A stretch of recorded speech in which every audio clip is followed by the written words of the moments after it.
hãy khôi màu đen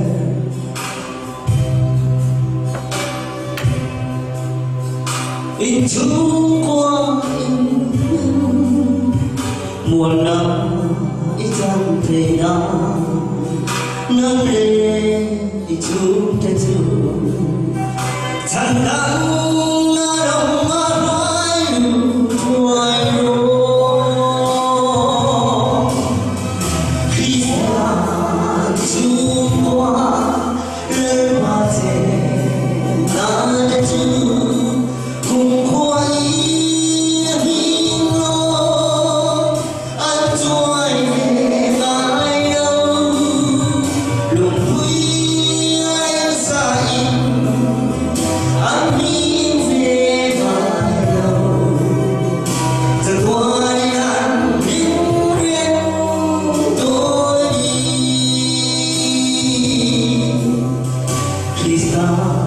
lối văn đầy áo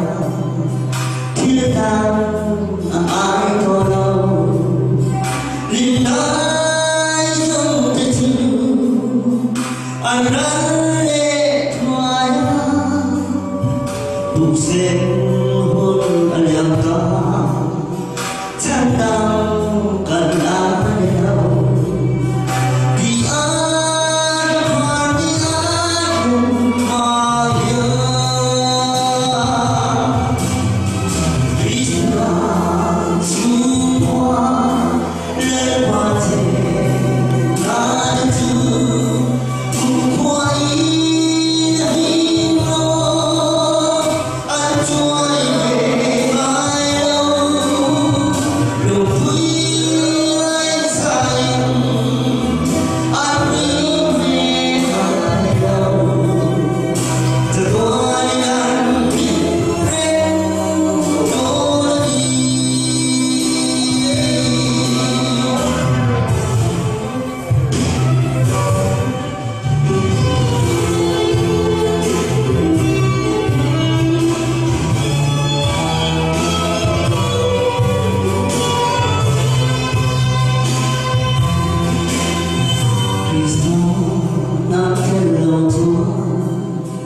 chúng qua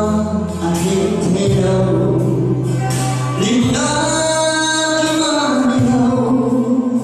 rồi xuống lệ sáng thế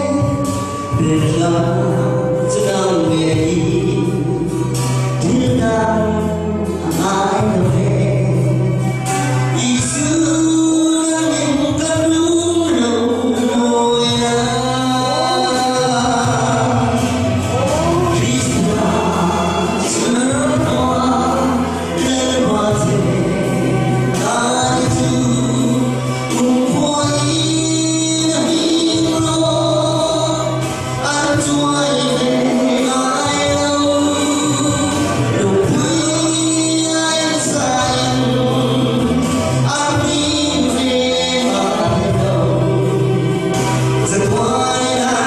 Ghiền Mì Gõ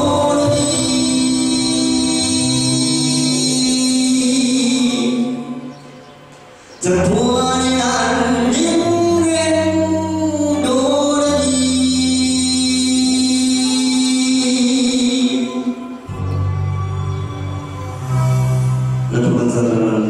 hấp dẫn.